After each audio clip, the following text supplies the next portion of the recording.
Sekuat tenaga kami berlari meninggalkan kuburan itu. Namun, entah bagaimana, tiba-tiba mayat itu selalu menghadang di hadapan kami.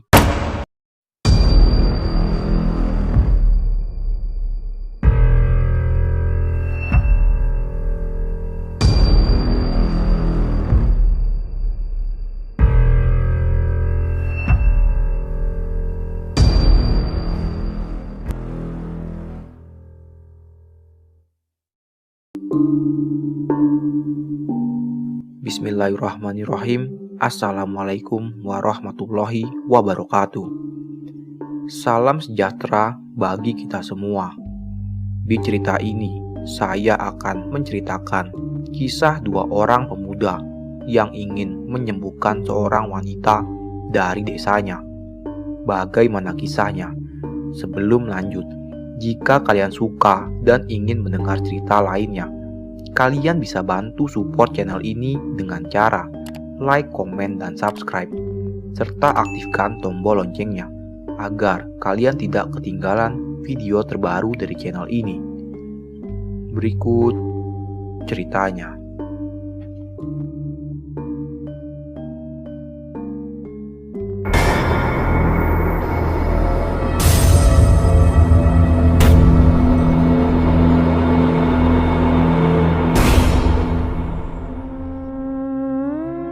Part pertama, Omah Kandang Mayit atau Rumah Kandang Jenazah.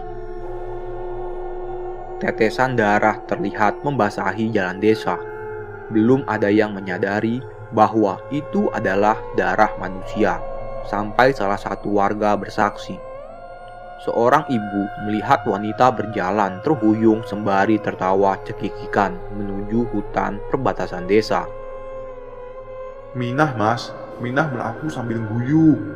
Nanging melakune koyo wong loro. Ucap Mbok Mar yang mengaku melihatnya dari jendela rumahnya. Mendengar kesaksian itu, beberapa warga memasuki hutan dan mengikuti jejak darah yang terlihat. Tidak sulit menemukan Minah.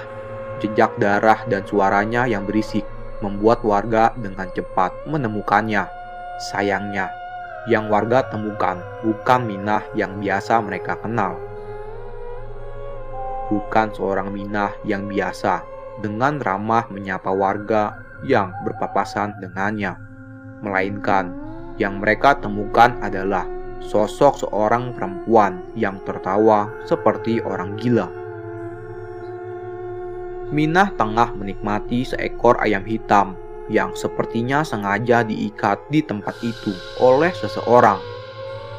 Tanpa belas kasihan, ayam yang sebelumnya masih berusaha melarikan diri itu ia bunuh.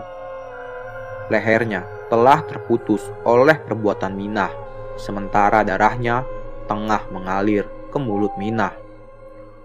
Ojo Minah, wes ayo mulih nah. Larang seseorang warga menghentikan perbuatan Minah yang membuat seluruh warga desa yang datang menahan rasa mualnya. Ada sekitar 3 orang warga yang mencoba membawa Minah kembali. Namun Minah terus memberontak sambil terus tertawa seperti orang gila. Sementara itu, seorang pria berlari dengan wajah yang sangat cemas. Dia adalah Mas Musi, suami Minah, yang sepertinya baru saja kembali dari tempat kerjanya. Minah, kue ngopo to nah? Wes ayo mulih nah. Ucapnya sembari tak kuasa menahan air matanya. Sayangnya, Minah tidak menghiraukan ucapan suaminya itu. Ia masih terus berusaha menikmati darah dari ayam hitam yang sepertinya memang khusus disiapkan oleh seseorang untuknya. Seolah tak ada jalan lain, mereka pun memaksa sekuat tenaga mengikat Minah dan membawanya pulang ke rumah Mas Musi.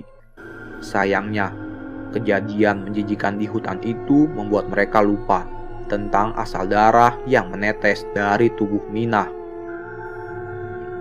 Minah wes diincer sosok sing besar. Aku wes ra iso apa-apa. Mbah Tumejan terlihat berkeringat setelah keluar dari ruangan di mana Minah diikat. Selama ini Mbah Tumejan merupakan sosok yang paling dipercaya dalam menangani kejadian seperti ini. Terus mbah piye nasib Minah mbah? Aku ra tega ndelok Minah koyo ngene mbah. Mas Musi masih berusaha memohon pada Mbah Tumejan. Mbah Tumejan hanya menggeleng. Ia berkata jujur pada Mas Musi bahwa ia memang tidak bisa membantu mengenai permasalahan ini. Tapi ia akan berusaha mencari cara ataupun bertemu seseorang yang mungkin bisa membantu Minah. Warga desa pun hanya bisa pasrah. Mereka pun meninggalkan Mas Musi bersama Minah yang dipasung dengan mengenaskan di sebuah ruangan di rumah kayu milik Mas Musi. Mas Musi, Seorang warga tiba-tiba mengurungkan niatnya untuk pergi dan kembali sebentar. Iyo mas, dulu desa ini punya orang sakti yang konon bisa mengalahkan sosok seperti Buto mas. ucap warga desa itu. Maksudnya mas, seandainya dia masih ada, dia pasti bisa menolong Minah mas. Kalau memang orang itu sudah tidak ada, lantas maksud masnya memberitahu ini apa? Tanya Mas Musi dengan kebingungan. Warga desa itu menoleh sebentar, memastikan bahwa sudah tidak ada warga lain di dekatnya. Orang itu punya anak yang juga diwarisi ilmunya mas. Mungkin dia bisa menolong Minah. Tidak seperti Mbah Tumejan yang pengecut itu. Bisiknya dengan pelan. Seketika, wajah Mas Musi berubah. Raut wajahnya seperti menerima harapan baru akan kesembuhan Minah. Tolong kasih tahu saya mas, siapa orang itu?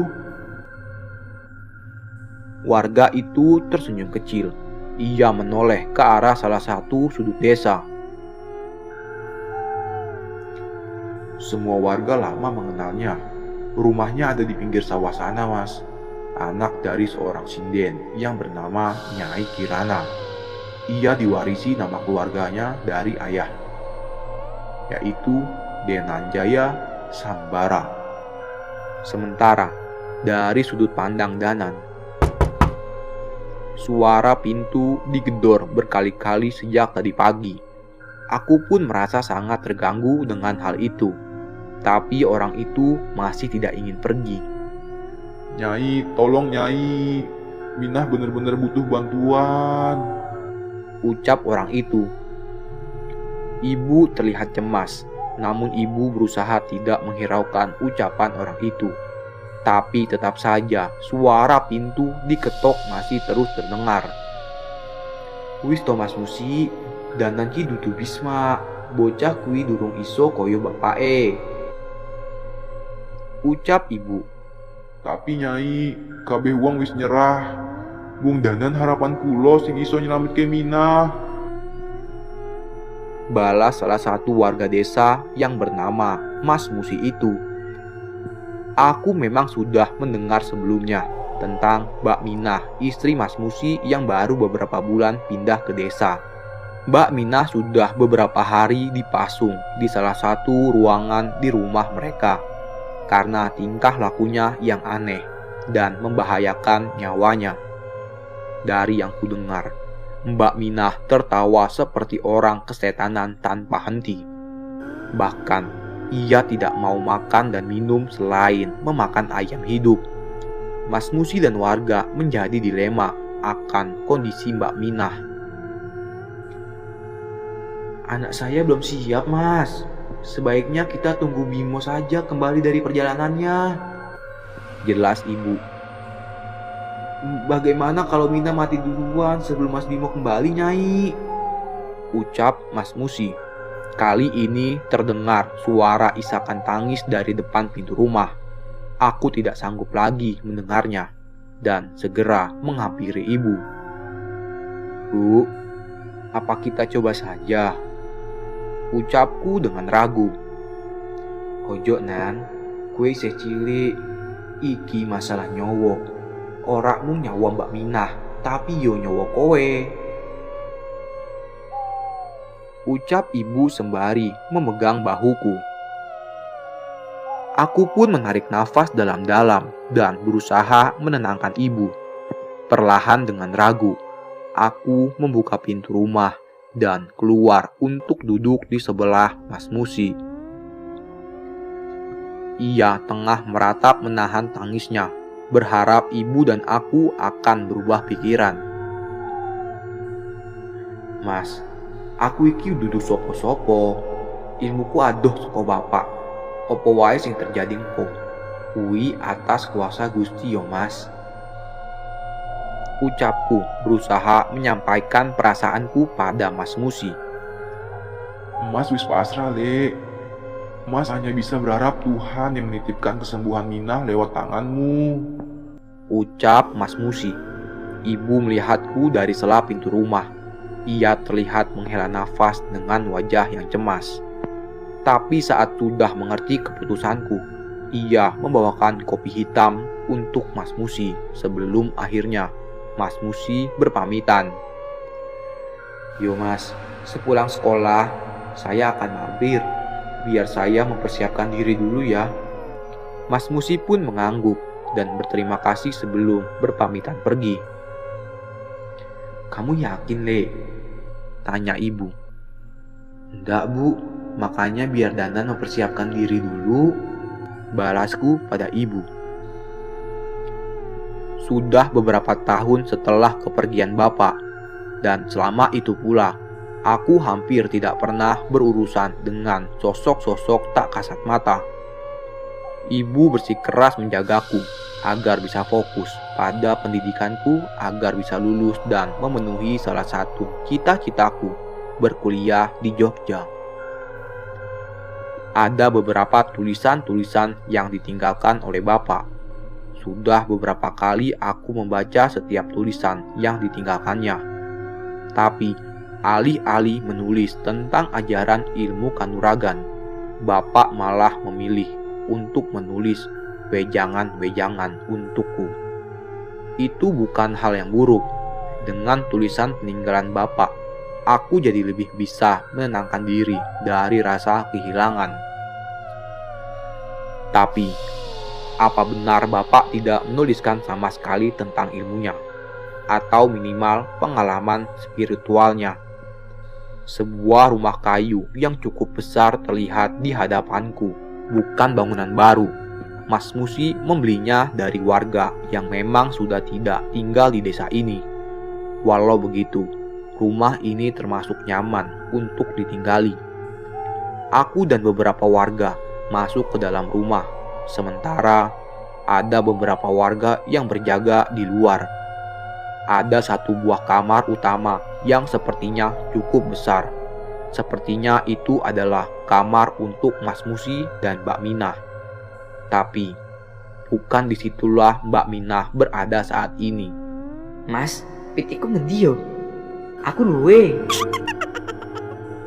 Terdengar suara wanita yang terus tertawa dari sebuah ruangan yang berbeda. Sayangnya, suaranya terdengar sangat lemah. Mas Musi menjelaskan bahwa Mbak Minah hanya mau memakan ayam hidup dan menolak semua makanan yang disuguhkan untuknya. Pintu kayu di ruangan itu pun kubuka.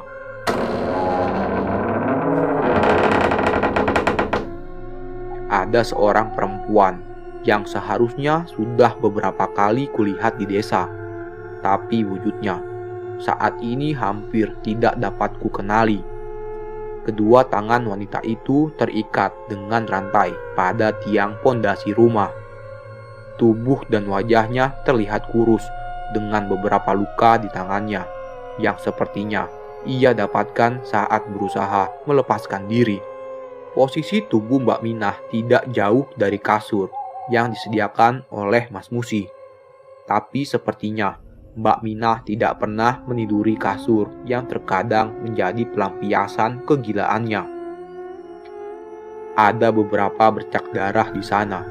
Entah sudah pernah melakukan hal senekat apa Mbak Minah di sana. Saat menatapku, seketika Wajahnya Mbak Minah berubah menjadi serius. Matanya menatap tajam ke arahku, seolah mengetahui niatku. Mengetahui respon itu, aku pun segera membaca doa untuk melindungi diriku, sekaligus memohon keikhlasan dari Yang Maha Pencipta bila aku memang ditakdirkan membantu Mbak Minah. Entah apa yang memicunya, saat itu juga Mbak Minah mengamuk. Saat itu aku samar-samar melihat sosok makhluk yang merasuki Mbak Minah.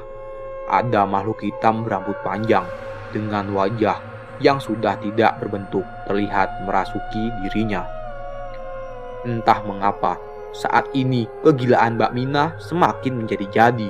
Ia yang tidak berhasil melepaskan diri dari rantai, akhirnya menggigit lengannya dan mengoyak daging di tubuhnya.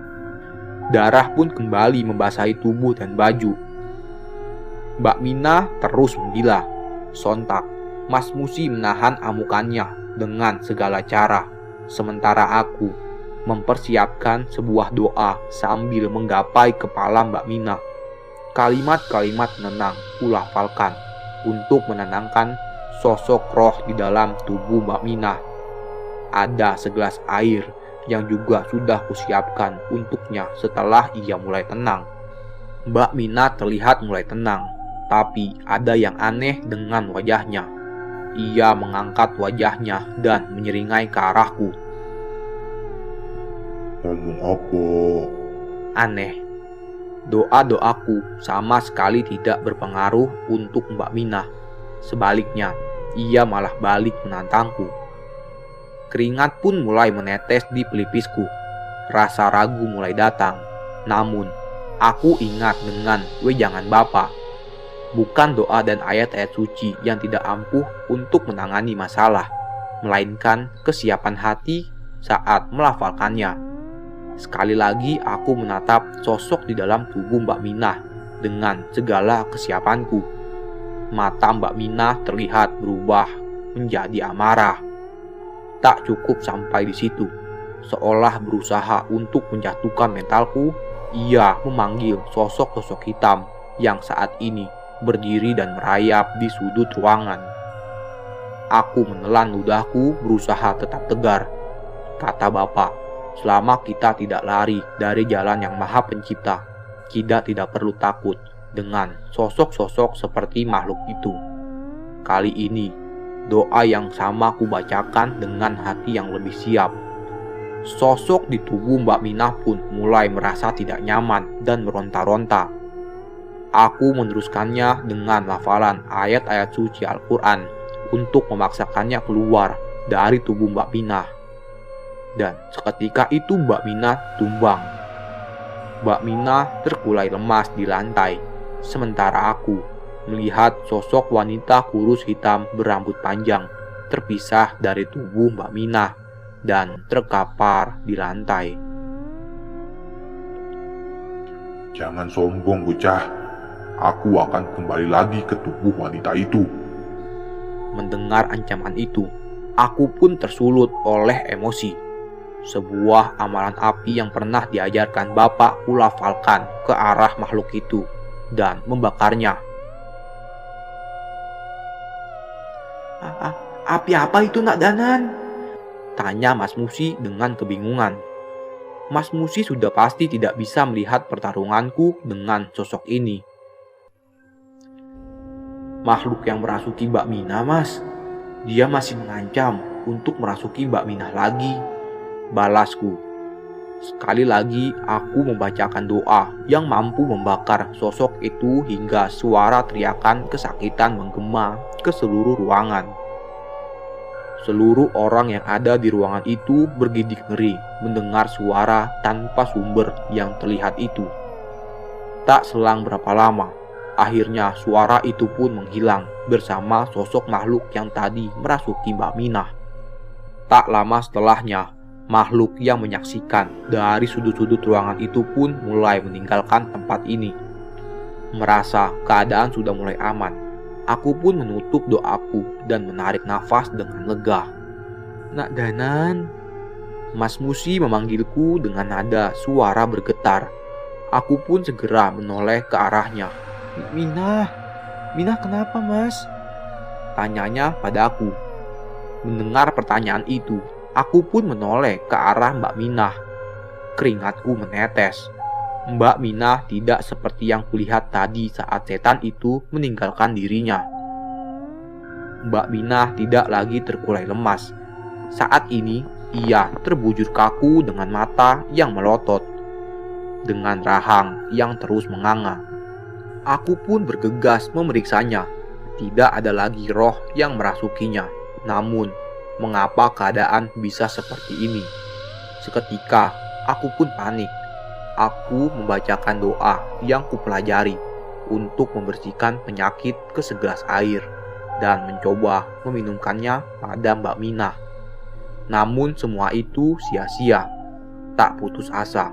Aku pun membacakan doa dan beberapa mantra yang seharusnya dapat memulihkan jiwa seseorang. Tapi itu juga sia-sia. Mas, kenapa bisa begini mas? Tanya Mas Musi. Aku mengelap keringatku. Beberapa warga mulai berbisik sambil menatap ke arah kami. Dia membunuh Minah. Terdengar teriakan dari salah satu warga. Aku menoleh ke arah kumpulan warga itu, namun tidak menemukan siapa yang mengatakannya. Tidak, Mbak Minah masih hidup. Jelasku sembari terus berusaha melakukan sesuatu terhadap Mbak Minah. Sayangnya, teriakan warga tadi membuat Mas Musi panik. Danan, apa yang sudah kamu lakukan? Tanya Mas Musi dengan air mata yang mulai menetes. Anak kecil sok berurusan sama setan. Begini jadinya. Terdengar lagi kata-kata dari beberapa warga yang menyaksikan kejadian ini. Jantungku berdegup kencang. Apa benar ada yang salah dengan perbuatanku? Satu persatu tuduhan terdengar dari warga. Ada yang mengatakannya secara langsung dan ada yang berbisik-bisik. Di tengah kebingunganku, tiba-tiba muncul seorang bapak dari tengah kerumunan itu. Dia adalah Pak Jumito, sang kepala desa.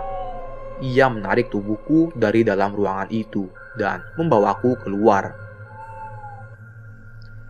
Jangan bergunjing, sekarang bawa Minah ke rumah sakit.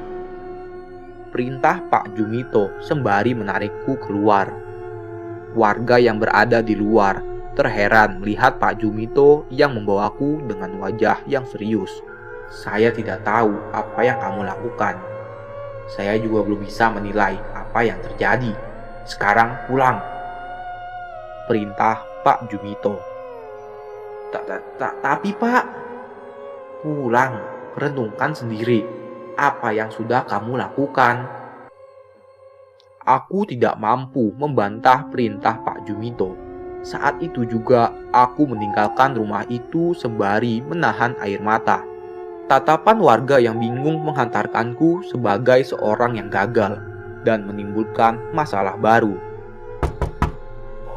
Danan, ayo keluar dulu. Terdengar suara ibu mengetuk pintu kamarku. Namun, aku tetap terdiam. Maafin Danan, Bu. Seharusnya Danan nurut sama ibu. Danan belum siap. Ucapku sembari meringkuk di salah satu sudut kamar. Terdengar suara ibu menghela nafas merespon jawabanku. Sudah Nan, ingat selalu ucapan Bapak. Selama niatmu baik dan melakukan sebaik yang kamu bisa, keputusannya tetap di tangan Tuhan. Jangan menghukum dirimu seperti ini, ucap ibu. Aku memikirkan dengan keras perkataan ibu. Namun, aku tetap tidak bisa menghilangkan rasa bersalahku. Entah beberapa kali ibu mencoba memintaku keluar. Namun, aku tetap tidak mengindahkannya. Yo wes Le, tenangkan dirimu dulu. Selalu ingat, jangan sampai satu kesalahanmu menghalangi tujuan-tujuan baikmu yo. Ibu pun meninggalkanku dan membiarkanku menyendiri. Menit demi menit, jam berganti jam, ku habiskan untuk merenungkan perbuatanku dan mencerna semua ucapan ibu. Tapi aku sadar, aku tidak bisa terus seperti ini. Setidaknya selama Mbak Minah masih bernafas, aku harus terus mencoba untuk menolongnya. Aku membuka pintu dengan cepat dan menghampiri ke arah barang-barang peninggalan Bapak. "Nan, kamu nyari apa?" tanya ibu. "Barang-barang peninggalan Bapak, Bu. Semua ada di sini atau masih ada yang lainnya, Bu?" tanyaku. "Setahu ibu ada di sana. Ibu bantu cari kalau memang ada yang tercecer," balas ibu tanpa bertanya lebih jauh. Ada beberapa peninggalan Bapak yang kucari, mengenai catatan atau kitab yang mungkin bisa menunjukkan kasus serupa dengan Minah. Cukup banyak waktu yang kuhabiskan di sudut ruangan dengan membuka lembar demi lembar. Ibu sesekali menoleh ke arahku, memastikan keadaanku. Sudah beberapa kali ia mengganti gelas kosong yang sebelumnya berisi teh panas yang ia buatkan untukku. Ketemu, ada sebuah catatan dari Bapak yang menceritakan tentang seseorang yang kesurupan. Ada beberapa kasus di mana makhluk yang merasuki orang itu hanya kamuflase untuk menyembunyikan bahwa sukma orang itu sudah diambil. Catatan itu membawaku pada sebuah tirakat untuk mendapatkan petunjuk akan hal ini. Siapa yang meletakkan ayam hitam di hutan? Siapa yang mengambil sukma Mbak Minah? Dan siapa sosok besar yang dimaksud Mbah Tumejan? Semua pertanyaan itu memantapkanku bahwa aku harus menghadapi sosok itu untuk menyelamatkan Mbak Minah. Pagi itu, aku terbangun setelah tanpa sengaja tertidur di ruangan barang-barang Bapak. Ada sosok yang harus kucari. Semua ini harus kutuntaskan untuk mengakhiri rasa bersalahku. "Bu, Danan pergi dulu," teriakku sembari berjalan dengan cepat keluar rumah. "Kemana, Le?" balas dengan ibu. Namun aku tidak menjawabnya. Aku sengaja tidak menjawabnya dibanding harus berbohong pada ibu. Baru berjalan beberapa langkah, tiba-tiba aku berpapasan dengan Pak Jumito dan Mas Musi yang sepertinya menuju ke rumah. "Danan mau kemana?" tanya Pak Jumito. "Memperbaiki kesalahan saya, Pak," balasku tanpa memandang matanya sama sekali. "Jangan nekat.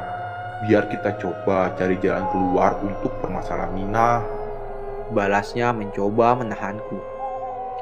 "Iya, Nan. Maafkan saya kemarin terbawa emosi. Salah saya yang terpengaruh oleh warga yang memintaku agar memaksamu," tambah Mas Musi.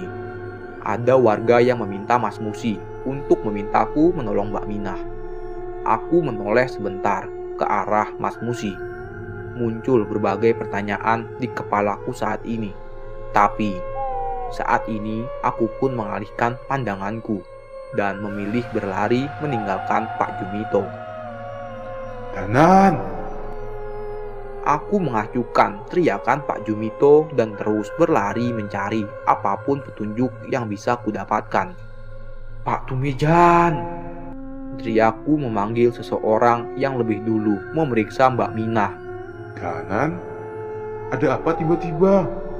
tanya heran sembari menyambutku. "Sosok besar yang menyerang Mbak Minah, itu siapa, Mbah?" Aku berbalik bertanya sembari terengah-engah. Pak Tumejan mengarik nafas. Ia berusaha mengerti permasalahanku. "Jangan salahkan dirimu, Danan. Semua sudah jalannya." "Tidak, Pak. Siapa sosok itu?" tanyaku dengan memaksa. Mbah Tumejan menatap mataku. Sepertinya ia membaca keadaan saat ini. Seandainya ia tidak mau memberitahuku, mungkin aku akan mencari tahu cara yang lebih berbahaya untuk mendapatkan nama sosok itu. Akan saya katakan, tapi jangan berbuat nekat ya. Balas Mbah Tumejan. Aku mengangguk dengan spontan, hanya untuk mendapatkan petunjuk mengenai sosok itu. Ada bangunan baru di bekas tengah hutan yang sudah ditinggalkan warganya. Sebuah rumah dengan kayu besar. Orang itu akan datang ke sana pada malam-malam tertentu. Ucap Mbah Tumejan. Siapa orang itu, Pak? Tanyaku. Kamu akan tahu saat melihat wajahnya. Dia sosok besar yang berpengaruh. Jadi jangan nekat. Balas Mbah Tumejan. Merasa tidak ada lagi petunjuk yang bisa kudapat. Aku pun berterima kasih dan pamit menuju tempat yang ditunjukkan oleh Mbah Tumejan. Aku tahu mengenai sebuah desa yang telah lama ditinggalkan warganya. Tidak ada sumber air di sana, dan ada kejadian-kejadian aneh yang terjadi sebelum warga memutuskan untuk pergi. Yang membuatku cukup heran, ada yang membangun rumah di sana, dan untuk apa? Aku berlari menerobos hutan, satu demi satu. Semak dan dedaunan kusibak menuju arah desa itu. Cukup jauh, bahkan aku harus menyeberangi beberapa sungai untuk mencapainya. Tak lama saat lewat tengah hari, tiba-tiba aku terhenti oleh seseorang yang menghadangku di tengah hutan. Wes nan, ojo nekat. Aku mengenal pria itu. Dia Cahyo, atau biasa dipanggil Panjul. Seorang anak laki-laki seumuranku yang telah dianggap anak sendiri oleh Pak Lek Bimo. Minggir Jul, iki bukan urusanmu. Balasku sembari terus melewatinya, namun tangannya menghadangku. Hahaha, kamu mau ngapain ke sana? Ini bukan main anak-anak. Minggir, perintahku. Loh, kalau nggak mau? Ucap Cahyo menantang. Kamu mau jadi seperti bapakmu, orang goblok yang nekat. Mendengar itu, emosiku tersulut. Siapa yang kamu bilang goblok? Tanyaku memastikan dengan mata mengancam. Lah kurang jelas, bapakmu. Saat itu juga, pukulanku mendarat di pipi Cahyo. Tidak ada yang boleh menghina bapakku. Teriakku yang segera dibalas dengan pukulan serupa yang mendarat di pipiku. Terus kalau bukan goblok apa? Tolol. Kata Cahyo kembali membuatku marah. Aku kembali mengayunkan lenganku untuk memukulnya. Tapi kali ini, ia bisa menangkisnya dan membalas dengan sebuah tendangan yang membuatku terpukul mundur. Tak terima dengan serangannya, aku pun membalas serangannya lagi dan berhasil mendaratkan beberapa pukulan. Namun ternyata, tak sedikit juga luka lebam yang sudah terjiprak di wajahku. Aku semakin kesal, amarah menguasai tubuhku. Kali ini, aku tidak peduli dengan siapa yang kulawan. Ku kerahkan semua ilmu bela diriku untuk melawan Cahyo. Tapi, beberapa detik kemudian, aku sudah terkapar di tanah tak berdaya dengan pukulan yang membuatku kembali terjatuh. Aku pun menyerang terbaring di tanah sembari kembali mencoba mengatur nafasku. Cahyo pun terduduk kelelahan setelah hampir beberapa jam kami bertarung. Udah puas? Tanya Cahyo. Wes, nafasku wes entek. Balasku dengan terengah-engah. Percuma saja, untuk masalah baku hantam, ilmu bela diri Cahyo masih lebih baik dariku. Ia pun mencoba memaksa berdiri dan menghampiriku lagi. Bapakmu tuh goblok, bisa-bisanya sendirian menantang maut. Bedanya sama kamu, dia punya Pak Le yang selalu siap membantuin di pertarungannya. Ucap Cahyo. Mendengar ucapan Cahyo itu, aku tidak lagi termakan oleh emosi. ada benarnya juga ucapan Cahyo barusan. Kamu sama saja gobloknya. Makanya aku datang ke sini. Mana bisa aku biarin kamu berbuat bodoh sendirian. Ucap Cahyo sembari menjulurkan tangannya. Aku tersenyum kecil mendengarnya. Di hati kecilku, aku merasa senang. Ada seseorang lagi yang khawatir denganku. Aku pun meraih tangannya dan berusaha kembali berdiri. Sial, dasar bocah keteh. Mbok yang ngomong, gak usah pakai berantem segala. Ucapku. Lah piye toh? Kan kowe sing mukul aku. Balas Cahyo dengan muka kesal. Loh, tapi kan kamu yang mancing. Balasku. Ya wis. Toh kalau kamu masih kebakar emosi, apa kamu mau dengerin omonganku? Ucap Cahyo. Benar juga. Mungkin jika aku tidak kelelahan dan tidak melampiaskan kekesalanku, mungkin aku tidak akan bisa berpikir jernih seperti sekarang. Langit yang memerah menjambut kedatangan kami di sebuah desa yang lebih pantas disebut dengan sekumpulan puing. Hampir semua rumah-rumah kayu di sini telah hancur, menyisakan kayu-kayu yang berlumut. Tapi ada satu rumah di sana. Sebuah rumah besar yang mewah berdiri tegap di antara puing-puing bangunan lainnya. Ada beberapa bangunan di sampingnya yang juga menempel ke rumah ini. Itu istana, Nan. Gede banget. Tanya Cahyo. Bu, pokoknya hati-hati. Aku sudah merasa gak enak semenjak tiba di desa ini. Jawabku. Aku memperhatikan Cahyo. Sepertinya tanpa ku katakan pun ia sudah merasa jauh tidak nyaman. Beberapa kali ia menutup hidungnya dengan sarung yang selalu ia bawa. Bau bangkai, Nan. Aku gak yakin, tapi ini bukan bau bangkai hewan. Ucap Cahyo. Aku semakin waspada mendengar ucapan Cahyo. Namun, aku masih belum mengerti. Kami pun memutuskan untuk mendekat ke rumah itu dengan mengendap-endap. Besar, sangat besar. Rumah yang kami lihat dari jauh cukup mencolok. Ternyata memiliki halaman yang luas dan bangunan yang besarnya tidak biasa. Ini bukan rumah biasa, Nan. Ucap Cahyo. Lebih mirip seperti puri yang kayak di keraton-keraton gitu ya.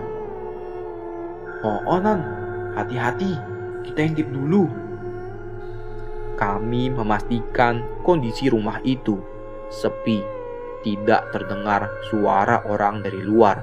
Tapi dari satu sisi rumah, kami melihat sebuah mobil yang terparkir di dalam rumah. Ada orang. Perasaanku gak enak. Ucap Cahyo. Memang harus ada orang. Kalau tidak akan sia-sia kita kesini. Ucapku. Kami pun menemukan celah untuk masuk melalui salah satu jendela menuju ke sebuah kamar. Ada bau dupa dan kemenyan yang menyengat di ruangan itu. Dengan mudah kami menemukan asal bau itu di bawah ranjang rapuh. Sebuah nampan yang berisi kembang sesaji, kemenyan, dan dupa yang baru saja habis. Dari celah pintu kamar, kami mengintip mencari tahu isi bangunan sekaligus mengecek keadaan. Tidak ada tanda-tanda manusia di luar ruangan ini, dan kami pun memutuskan untuk keluar. Sialnya, setiap sudut ruangan ini terasa aneh. Ada berbagai benda-benda pajangan dari tulang hewan maupun benda antik yang terkesan tidak wajar. Cahyo berjalan ke salah satu kamar, mengikuti penciumannya. Ketika membuka pintu kamar, seketika wajahnya berubah drastis. Bajingan, gumam Cahyo. Aku pun menyusulnya dan seketika melihat apa yang membuat Cahyo mengumpat seperti itu. Sebuah kamar persis dengan kamar tempat kami masuk tadi. Bau kemenyan dan sesajen yang sama, namun ada sosok yang terbaring di kasur. Itu mayat. Tanyaku dengan heran. Gak mungkin kondisi begitu masih hidup kan, Nan? Balas Cahyo. Kami mendekat. Ada sesosok jasad perempuan yang hampir membusuk. Seharusnya baunya sudah menyengat. Namun jasad ini sepertinya dirawat dengan wewangian rempah-rempah dan kemenyan yang dibakar di bagian ranjang khusus itu. Banyak dugaan yang kami pikirkan, tapi kami tidak banyak berbicara dan terus menyusuri kamar lainnya. Dan benar, yang kami takutkan terjadi. Banyak jasad perempuan dengan kondisi serupa di beberapa kamar lainnya. Menurutmu ini apa, Jul? Tumbal? Tanyaku. Cahyo menggeleng. Gak tahu, Nan. Baru kali ini aku melihat ada tumbal diperlakukan seperti ini. Di tengah rasa kebingungan, tiba-tiba terdengar suara pintu yang terbuka dari salah satu kamar. Terdengar langkah kaki dari beberapa orang yang keluar dari sana.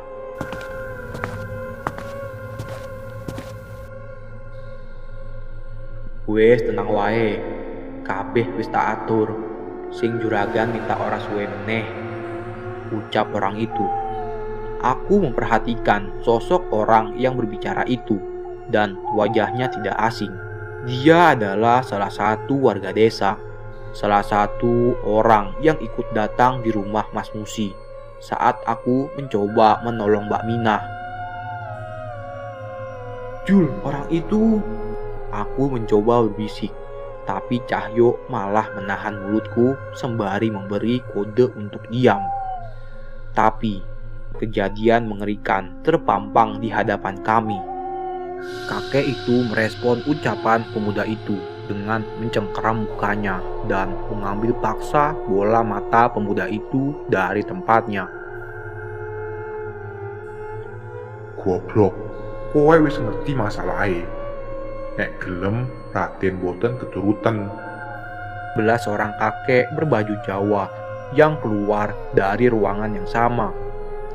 Ampun, Mbah, ampun. Balas pemuda itu memohon. Sepertinya ia tidak menyangka dukun itu akan bereaksi seperti itu. Namun dengan ajaib, bola mata itu dikembalikan ke tempatnya di rongga mata pemuda itu. Pemuda itu pun memastikan ia bisa melihat kembali seperti biasa, walau masih ada sisa darah di pipinya. Matur nuwun, Mbah. Kula mboten niat nguciwani Raden. Balas pemuda itu sembari terburu-buru meninggalkan rumah. Kakek itu menutup kembali pintu itu tepat setelah pemuda itu pergi. Ia berjalan perlahan menuju ke ruangan tempat ia muncul. Kami berusaha menyembunyikan keberadaan kami, namun seolah merasakan sesuatu. Tiba-tiba kakek itu berhenti dan menoleh ke arah kamar tempat kami bersembunyi. Deru nafas kami semakin cepat seirama dengan detak jantung kami. Apa yang harus kami lakukan bila kakek itu menghampiri kami? Apakah dengan bertarung? Tidak. Kakek itu bukan kakek-kakek biasa. Ada sosok besar tak kasat mata yang melindunginya, mencabut bola mata dan mengembalikannya seolah tidak terjadi apa-apa. Itu jelas bukan ilmu biasa. Suara langkah kakek semakin mendekat.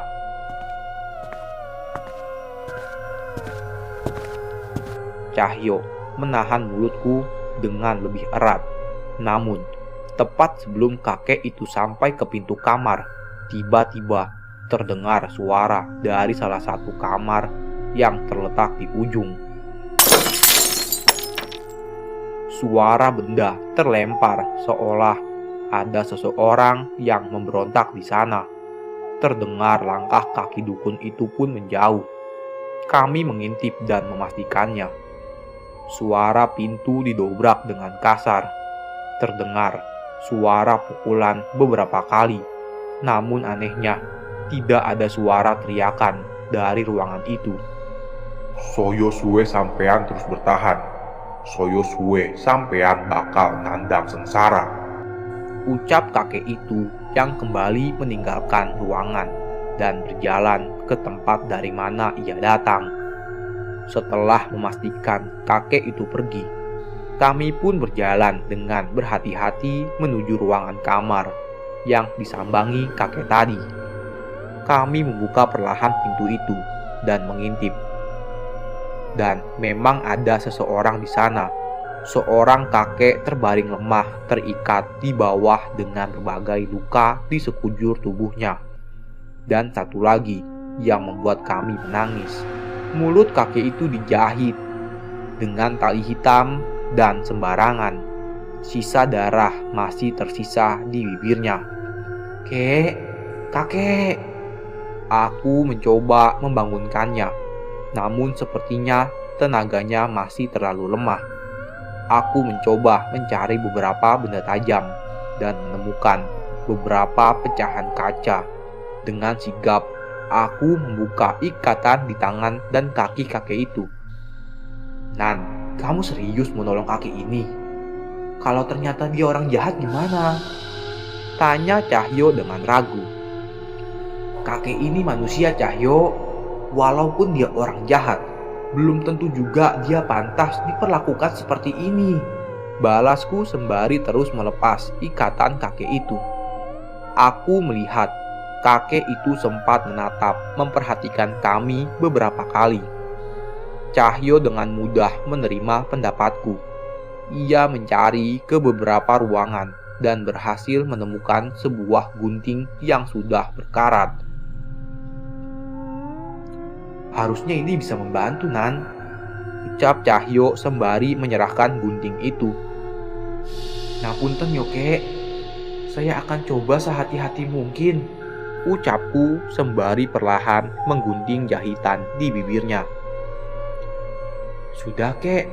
Ini saya bawa minum," ucapku sembari membantunya meminum air yang kubawa. Ia meringis kesakitan dengan luka di bibirnya. Namun sepertinya rasa haus kakek itu lebih menyiksa dibanding lukanya. "Kek, sebenarnya apa yang terjadi di tempat ini?" tanya Cahyo penasaran. Kakek itu menatap kami berdua, namun tidak berkata sepatah kata apapun. "Ngapunten, Kek. Nama saya Danan, dan ini teman saya Cahyo. Kami ingin membantu warga desa yang sepertinya berhubungan dengan seseorang di tempat ini," jelasku sembari sesopan mungkin memperkenalkan diri. Sayangnya, kakek itu tetap tidak mau berbicara. Kami mencoba mengerti. Mungkin rasa sakit di mulutnya membuat menahan untuk berbicara. "Ayo, Nan, kita bawa kakek ini ke tempat yang aman," perintah Cahyo. Aku mengangguk dan bersiap membantu kakek itu berdiri.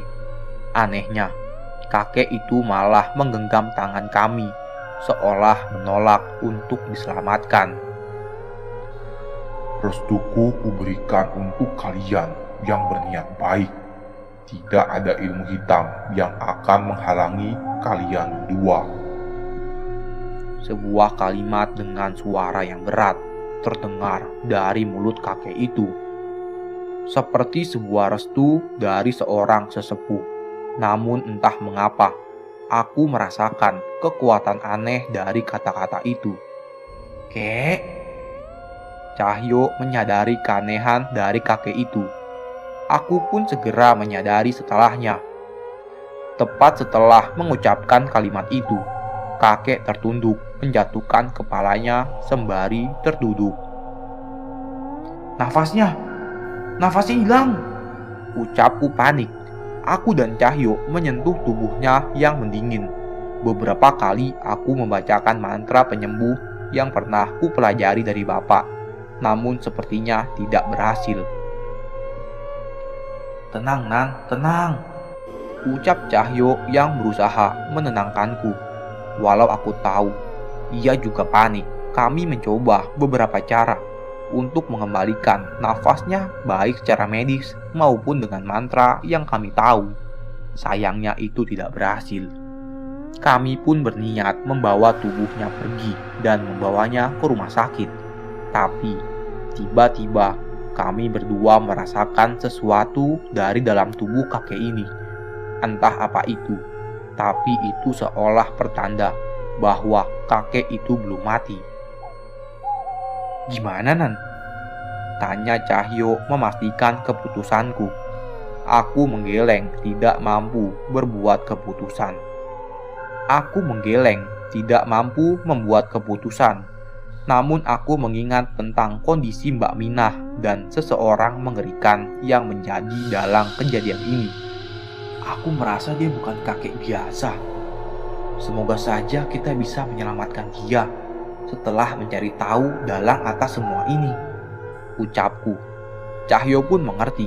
Kami berpamitan kepada kakek itu, sembari meletakkan air minumku di sebelahnya, bila saja kakek itu tersadar. Dengan hati-hati, kami mengintip isi ruangan yang dimasuki dukun tadi, tapi tidak ada seorang pun di ruangan itu. Setelah memastikan ruangan itu kosong, kami pun memutuskan untuk masuk dan dengan segera kami langsung mengetahui kemana dukun itu pergi. Pintu ke ruangan bawah tanah. Aku pikir hal beginian cuma ada di film-film aja Nan, ucap Cahyo. Ya iyo, ngeri yo. Tapi kok aku penasaran, balasku. Kami melanjutkan perjalanan kami dengan hati-hati. Tepat saat menuruni tangga, kami terkagum dengan apa yang berada di bawah. Sepertinya bangunan di bawah tanah ini sudah ada sebelum rumah ini dibangun.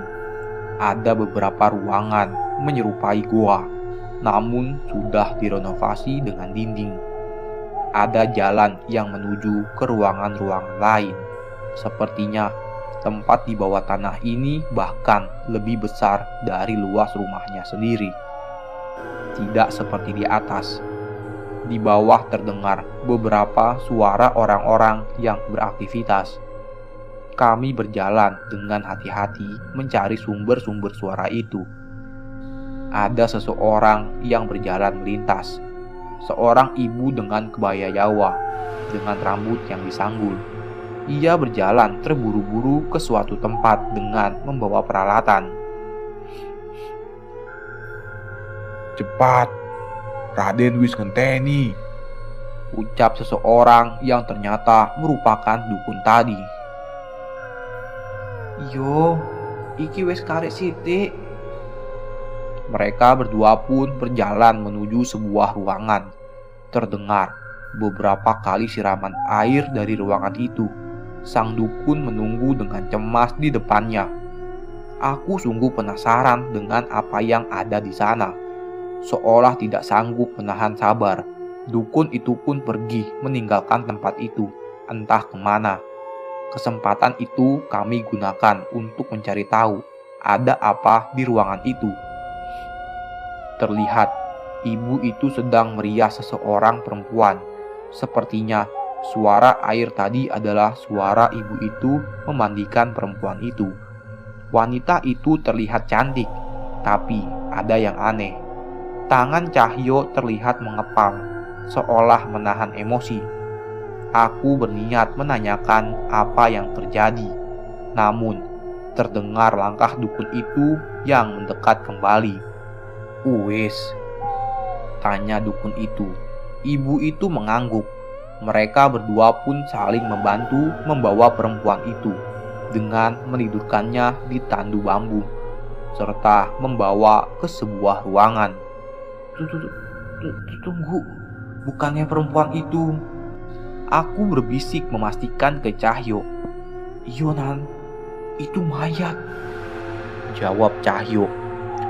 Aku tidak habis pikir untuk apa jasad perempuan didandani secantik itu dan dibawa ke sebuah ruangan.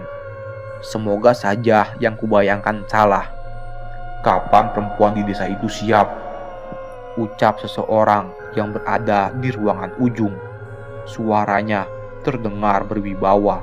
Sang dukun dan ibu yang membawa mayat itu terlihat patuh padanya. Sebentar lagi Raden, tidak akan lama. Ucapnya.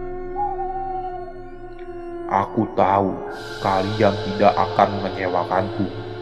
Balas seseorang yang dipanggil dengan Raden itu. Tapi terdengar nada ancaman dari kalimat yang diucapkannya.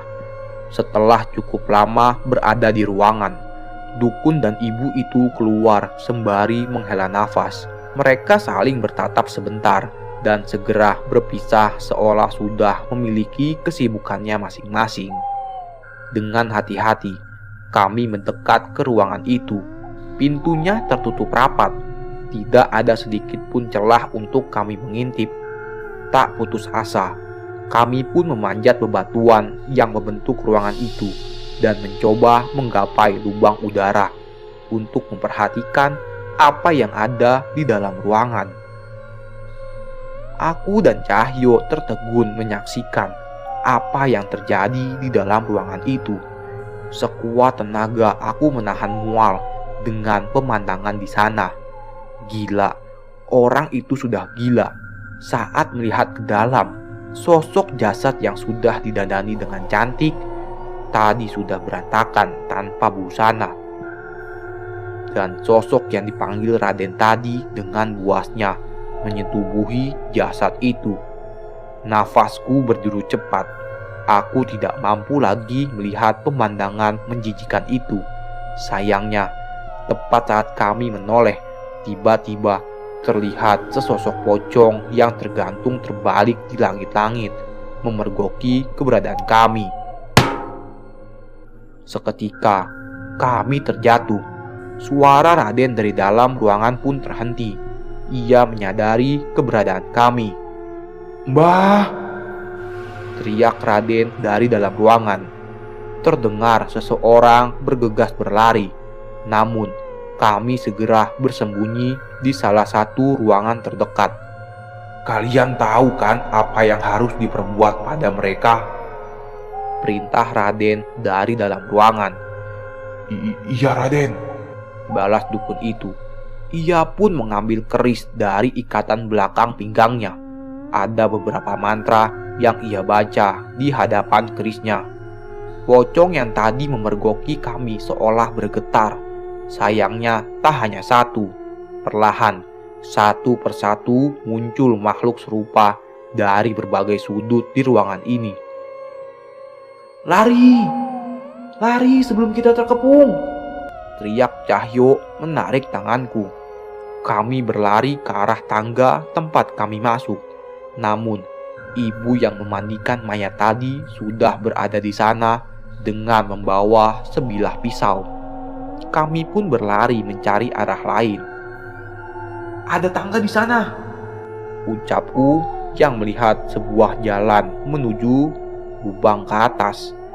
Kami berlari ke sana sembari membaca doa hingga akhirnya kami tiba di luar. Sayangnya, semua tidak seperti yang kami harapkan. Kami muncul di sebuah pemakaman. Lubang tadi berada di salah satu makam yang dihiasi dengan sebuah nisan. Kuburan? Ada kuburan di tengah hutan? Tanya Cahyo. Enggak, ini kuburan baru. Bisa jadi ini adalah kuburan mayat yang sudah tidak berguna lagi, balasku. Aku menduga seperti itu dikarenakan tidak ada nama di seluruh nisan yang berada di pemakaman. Kalian sudah melihat apa yang tidak seharusnya kalian lihat. Tiba-tiba terdengar suara dukun itu dari salah satu sudut hutan. Kalian yang gila. Apa yang kalian lakukan terhadap mayat-mayat itu dosa besar, teriakku. Bukan urusanmu. Aku menoleh ke arah suara itu. Namun tepat di hadapanku, seketika muncul sosok jasad perempuan dengan wajah yang sudah hancur. Tubuhnya sudah membusuk dengan belatung. yang sudah menggerogoti tubuhnya. Spontan, aku melangkah mundur.